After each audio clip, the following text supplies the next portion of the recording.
La TVCRA est au cœur des préoccupations des gens d'ici depuis plus de 45 ans. C'est donc un honneur pour moi de soutenir et de contribuer à l'essor de la télévision communautaire de la région des Appalaches. Bon visionnement.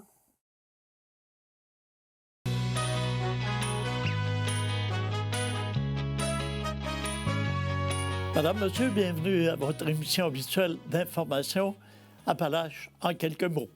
Alors, pour cette dernière édition, avant la relâche de la période des fêtes, j'ai le plaisir d'accueillir comme invité le maire de la ville de Thetford Mines, M. Marc-Alexandre Brousseau, qui nous entretiendra particulièrement du budget 2026. Bon, M. Brousseau, bienvenue. Merci. Et merci Bonjour. d'avoir répondu à notre invitation. C'est toujours un plaisir. Dans un premier temps, je m'en voudrais de ne pas parler en commençant de la guignolée des pompiers, Ben oui. qui a connu un succès phénoménal presque. Ben c'est fascinant, en fait, là, parce qu'on se souvient qu'il y a un temps qu'on faisait un barrage routier, puis on forçait un peu les gens à donner. Les gens étaient mal à l'aise à ne pas donner. Mais là, les gens qui donnent, c'est vraiment les gens qui prennent un circuit différent. On n'est pas sur la route, on est à l'extérieur de la route. Donc, les gens viennent nous rejoindre pour donner.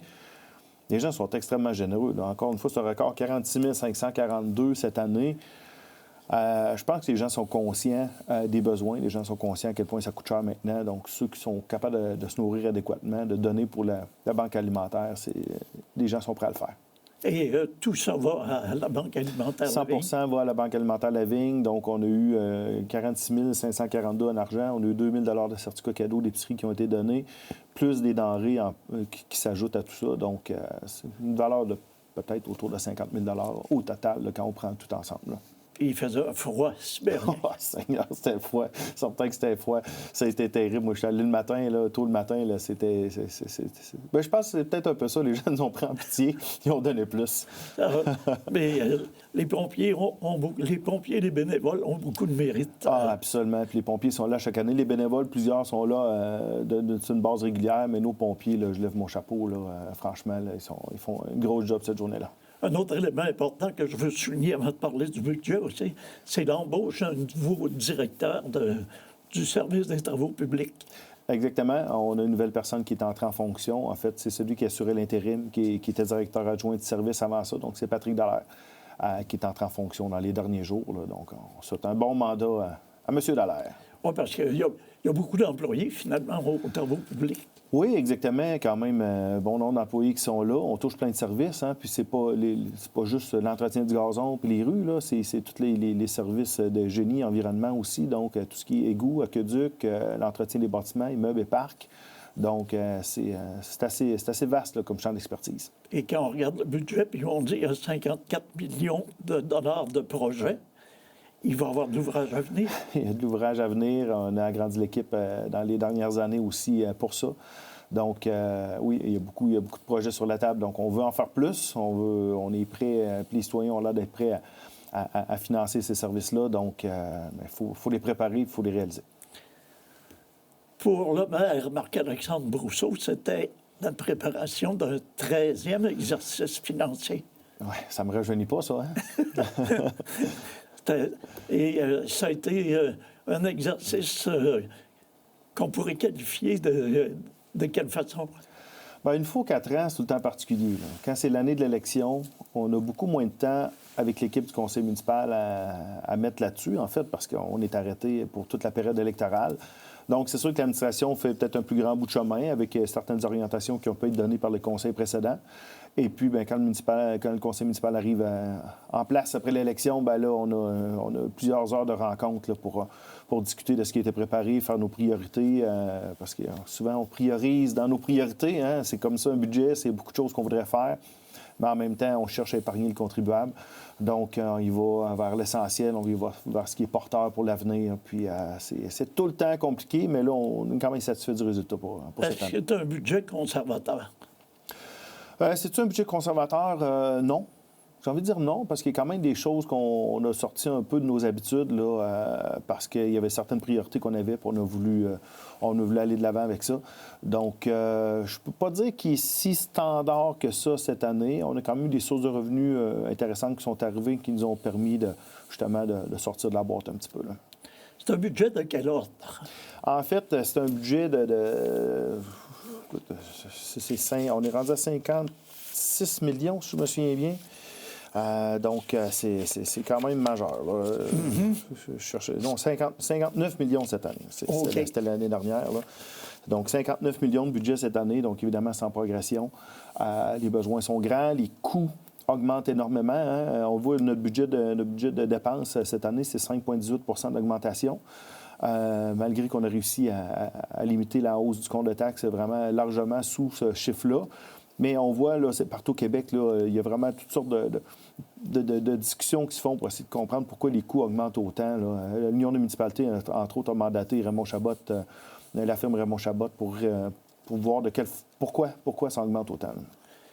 Quand on augmente de 5,18 au niveau des dépenses, il faut augmenter aussi de 5,18 au niveau des revenus. Des revenus, oui, mais pas nécessairement des taxes. Donc, il y a ça. Cette année, on a quand même une progression de nos revenus qui proviennent de la TVQ. Donc, c'est une avancée que le monde municipal avait fait il y a quelques années. Donc, on a un peu plus d'argent qui rentre de la TVQ. Il y a un programme de péréquation municipale au Québec pour aider les municipalités que les richesses foncières sont plus basses. Donc, c'est le cas chez nous. Ce montant-là a augmenté également. Mais sinon, c'est ce qui nous rattrape. Puis ce que tout le monde voit, c'est la construction résidentielle à Thetford. C'est les nouvelles constructions. Donc, on a plus de construction, plus de gens qui participent à payer des taxes. Donc, ça permet de diminuer la hausse du compte de taxes. OK. Le chiffre qui intéresse les gens en premier lieu, c'est la hausse du compte de taxes. Alors, en pourcentage, ça ressemble à quoi? C'est 1,9 donc cette année, la hausse du compte de taxes pour la maison moyenne, évidemment. Là, on y va tout le temps en fonction de...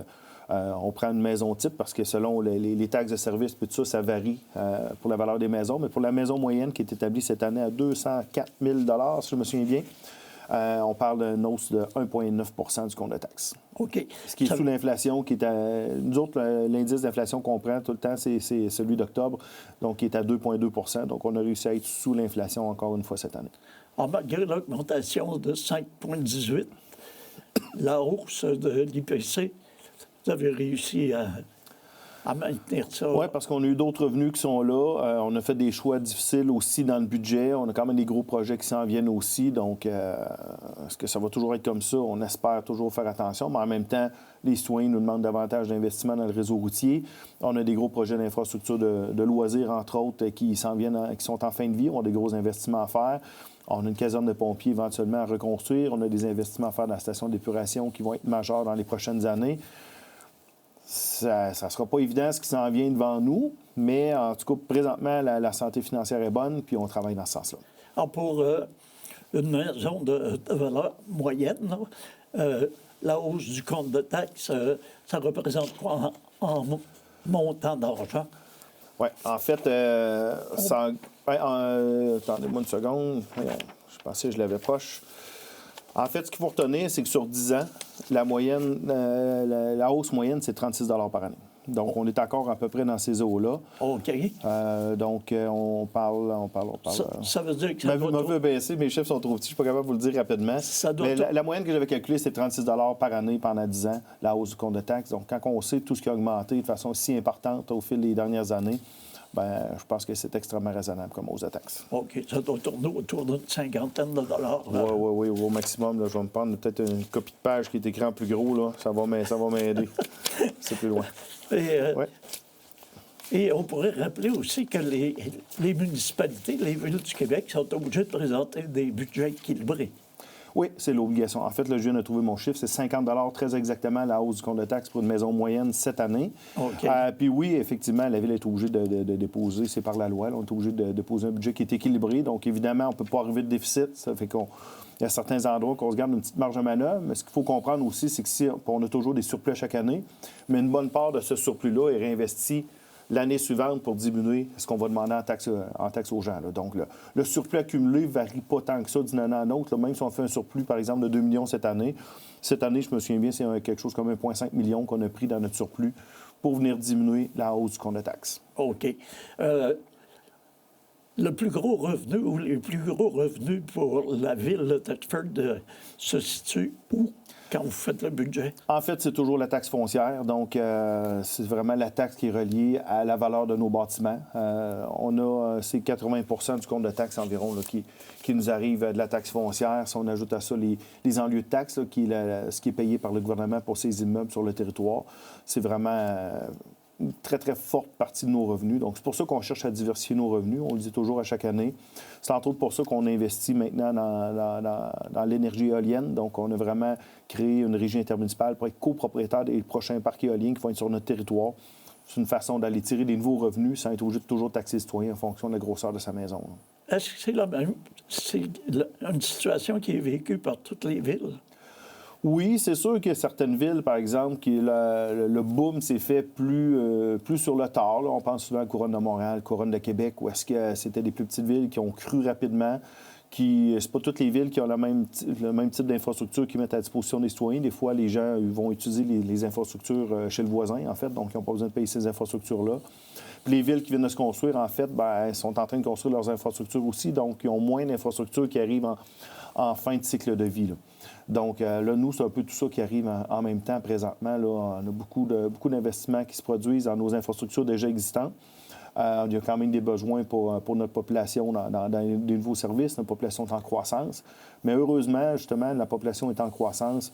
Le parc immobilier est en croissance aussi, donc ça fait davantage de payeurs de taxes pour payer la même facture. Quand on parle du parc immobilier, la richesse foncière a atteint un montant là, intéressant.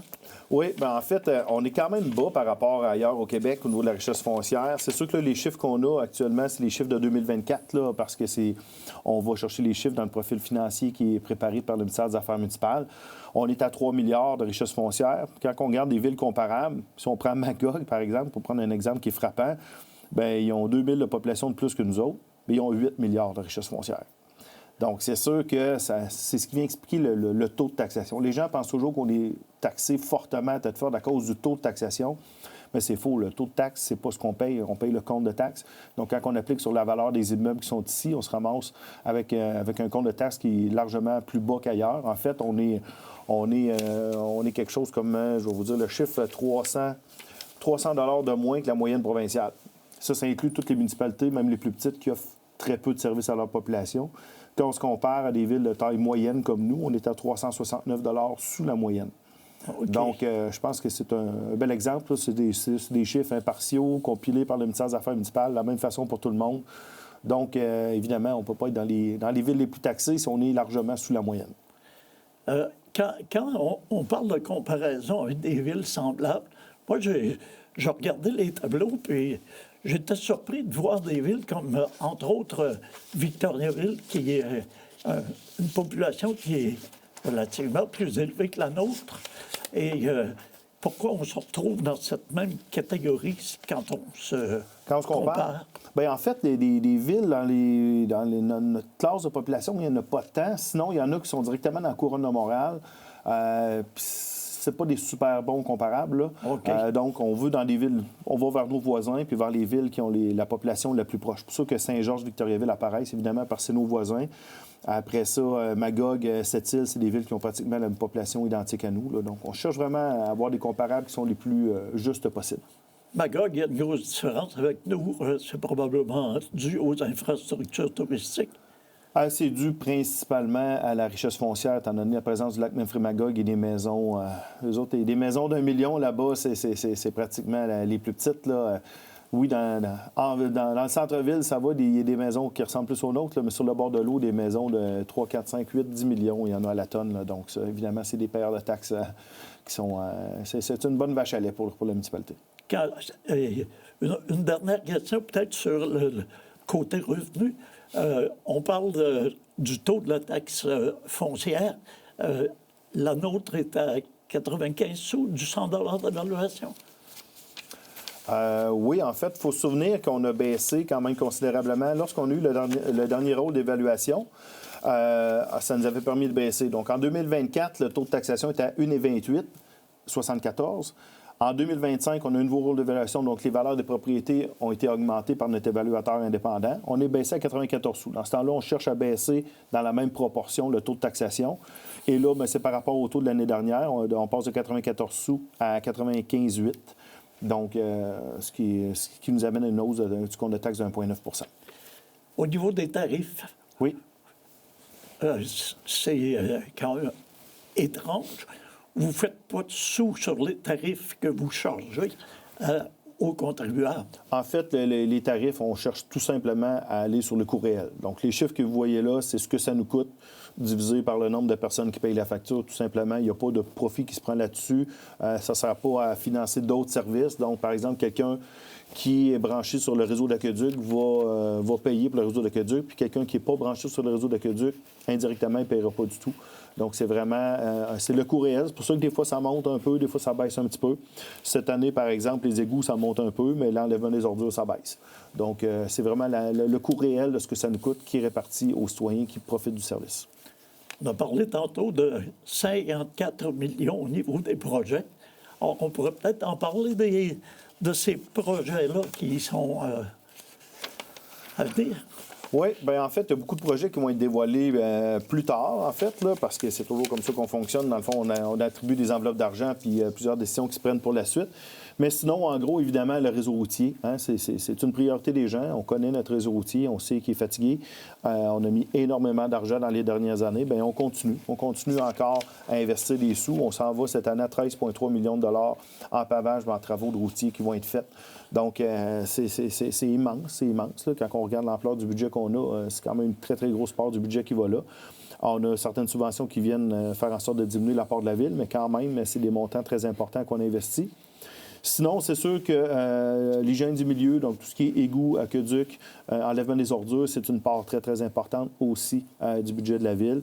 On investit depuis plusieurs années dans notre piste lab aussi. Donc, on a vu des gros travaux qui ont été faits l'année dernière. On a encore des projets pour cette année.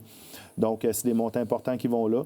En termes sportifs culturels, donc, tous nos parcs, différentes infrastructures qui vont s'ajouter aussi. Donc, on fait des travaux. On a fait un plan directeur des parcs dans les dernières années.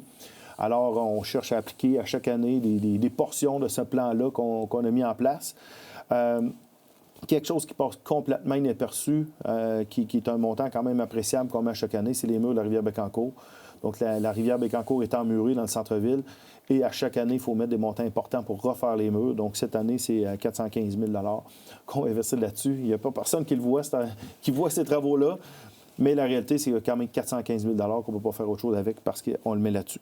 Sinon, bien, une ville, ça a beaucoup de véhicules. Donc, on met plus de 800 000 pour renouveler la flotte de véhicules de la ville.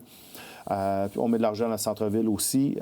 Puis sinon, il y a d'autres choses qu'on est en train de regarder pour les prochaines années. Mais c'est ça. C'est évidemment en masse salariale, beaucoup de masse salariale dans ces projets-là aussi. Donc, c'est une dépense qui est importante pour la ville. OK. On parle de dépenses, on parle de sécurité publique et de véhicules. Or, quand vous dites 800 000 au niveau de la flotte de véhicules, si on avait besoin d'un camion de citerne, d'un camion de pompier, est-ce que ça va là ou si ça va dans l'item sécurité publique? Bonne question. En fait, pour la flotte de véhicules, le 800 000 c'est principalement pour les travaux publics, mais pour les autres véhicules de la ville. Pour ce qui est d'incendie, on le traite à part parce que ça coûte extrêmement cher. En fait, on vient tout juste d'acheter un camion pour les pompiers, c'est 1 million de dollars. On sait, parce qu'on était plusieurs années, moi, dans mes 13 autres années, on n'en avait pas acheté beaucoup. Là, on sait qu'il y en a qui vont être à renouveler. Donc, ce qu'on a décidé de faire, c'est créer une réserve. À chaque année, on met 400 000 pour l'achat de camions de pompiers. Et puis, au fil du temps, lorsqu'on a les fonds suffisants, bien, on procède aux acquisitions en fonction de l'état de vie de nos véhicules. Mais on a décidé d'y aller à 400 000 par année à mettre de côté pour l'acquisition de véhicules pour les pompiers. OK. Tantôt, on parlait de pavage et de travaux routiers. Alors, quand vous évaluez, par exemple, les travaux que vous avez faits sur Saint-Alphonse, puis qui viennent de se terminer, si vous parlez c'est pas complètement terminé. Il reste une couche de pavage à donner au printemps. Au printemps. Si on parle de 3 millions, Bien, c'est pas juste le pavage, c'est Oui. tout ce que vous avez fait au niveau de l'aqueduc. Oui, bien, en fait, ça va dépendre de la façon où est-ce qu'on va aller chercher le chiffre, parce que souvent, quand on sort nos chiffres, on essaye d'extraire la portion pavage. Quand on parle de pavage, on va vraiment extraire la portion pavage du projet. OK. Mais oui, dans un projet de 3 millions, comme on a fait au centre-ville, bien, il y a toutes les infrastructures qu'on fait également là, qui sont là. Donc, on en profite de changer les tuyaux, séparer les réseaux pour améliorer notre bilan environnemental aussi pour qu'il y ait moins de déversement dans la rivière. Si on fait une intervention quelque part, que c'est un réseau unitaire d'égouts, on vient séparer les réseaux. OK. Ça m'amène à parler de la station d'épuration. Or, il y a un projet qui va chercher 5 millions de dollars. C'est quand même pas rien. Oui, bien en fait, on a un très gros projet qui s'en vient. C'est au niveau de l'agrandissement de la station d'épuration. C'est un projet éventuellement qui devrait coûter une trentaine de millions de dollars. Parce qu'entre autres, c'est bien ce qu'on fait. On est en train de séparer nos réseaux. On a créé un bassin de rétention qui nous a coûté une vingtaine de millions de dollars dans le parc Saint-Noël. Donc, ce bassin de rétention-là fait en sorte que lorsqu'il pleut, au lieu de déverser dans la rivière, ça s'en va dans le bassin, puis ça revient après ça dans le système. Mais en revenant dans le système, la destination ultime de ça, c'est la station d'épuration. Donc, ça va nous faire encore plus de volume à traiter. Donc, puis avec tout le développement qui se fait à Thetford présentement, on sait qu'on va avoir besoin d'un agrandissement de la station d'épuration des eaux. Donc, c'est présentement en planification. Et ça va corriger probablement la situation des déversements. Bien, les déversements, présentement, ça paraît pas bien à cause du nombre de déversements. Mais il faut savoir qu'en termes de volume, on est vraiment pas... Là, on paraît d'être le pire au Québec, mais en termes de volume d'eau déversée, on est loin d'être dans les pires, là. Mais c'est sûr que la station d'épuration, le bassin de rétention qu'on vient de faire, là, on a tout séparé les réseaux dans le secteur de Blatt Lake sur la côte. Là, on commence à séparer le quartier O'Meara aussi. On a des conduites de réservoirs d'installer à certains endroits. Donc, on a un plan d'investissement sur plusieurs années qui est accepté par le ministère de l'Environnement. Ça va nous coûter cher. Mais en termes de déversement, dans quelques années, normalement, ça devrait être une histoire du passé.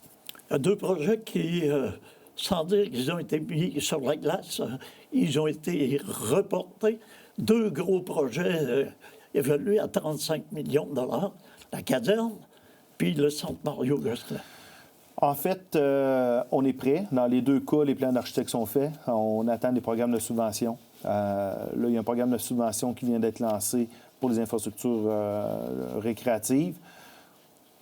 300 millions, ça a l'air d'être beaucoup, mais en fait, c'est très peu par rapport aux besoins. Donc, on ne sait pas si on va être capable d'aller chercher une subvention. Donc, évidemment, l'aréna, au montant que vous avez mentionné, c'est pas quelque chose qu'on peut faire à même uniquement les fonds des contribuables. Donc, ça prend seulement une subvention pour le faire. Caserne de pompiers aussi. Donc là, il y a un programme de subvention qui est là. On va regarder si on est capable d'obtenir de l'argent. Mais oui, c'est un projet qui est important également au niveau de la caserne de pompiers. Notre caserne n'est plus aux normes présentement. Donc, nécessairement, il y a des travaux à faire ou refaire une nouvelle. Donc, présentement, les plans qu'on a, c'est pour faire une nouvelle caserne. Et c'est des montants qui sont probablement appelés à gonfler au fil des ans. À chaque année qui passe, on peut ajouter facilement 5 sur le coût des travaux. OK. Alors, c'est ce que l'étude de Raymond Chabot, Grant Thornton, qui vient d'être faite par l'Union des municipalités, nous dévoile, c'est qu'il faut s'attendre à un minimum de 5 supplémentaire à chaque année qu'on passe. En quelques mots, la situation financière de la Ville, on peut la qualifier de... Présentement, est excellente. Donc, le niveau d'endettement est bas. On est vraiment beaucoup plus bas que les autres villes au prorata de la population, ce qui est une bonne chose, sachant qu'on a beaucoup de projets qui s'en viennent. Donc, éventuellement, on aura besoin de se réendetter pour faire ces projets-là. Mais pour ce qui est du compte de taxes, on est, encore une fois, je le répète, 300 $ sous la moyenne québécoise. Donc, quand on regarde le niveau d'endettement qui est bas, le compte de taxes qui est bas par rapport à ailleurs, c'est sûr que c'est des bonnes nouvelles. Maintenant, ça va être de continuer à faire les choix qui ressemblent le plus à ce que la population souhaite.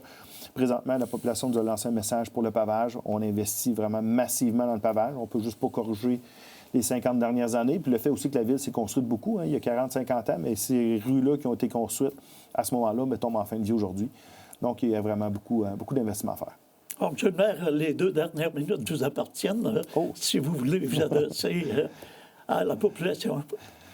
C'est bien. Alors, je profite de cette entrevue-là, juste avant le temps des fêtes, pour souhaiter à toute la population un merveilleux temps des fêtes. On souhaite que vous passez du bon temps en famille, un beau Noël, que tout se mette en place pour que vous ayez une année 2026 qui sera la plus fructueuse possible à tout point de vue, donc personnel, professionnel, financier. Paix, bonheur, prospérité, comme disaient nos grands-parents. Donc, là-dessus, je vous souhaite un très, très beau temps des fêtes. Prenez du temps pour vous, prenez le temps de vous reposer. Allez visiter vos proches, c'est important. Alors, très beau temps des fêtes et on se dit à l'année prochaine. Alors, M. Brousseau, merci beaucoup de vous être prêté à cette entrevue. Puis on espère qu'on aura le plaisir de vous recevoir à nouveau en 2026. Ce sera avec plaisir. Merci beaucoup. Merci à vous. Alors voilà, c'est ce qui met un terme à notre émission pour cette semaine. C'est Nelson Fecteau qui vous remercie d'avoir été des nôtres. Je vous invite à être là dans la semaine du 12 janvier prochain, alors que nous faisons relâche pour la période des fêtes. À tous et à toutes, un joyeux Noël, une bonne et heureuse année, une bonne santé, prenez soin de vous, prenez soin des vôtres et revenez-nous en 2026.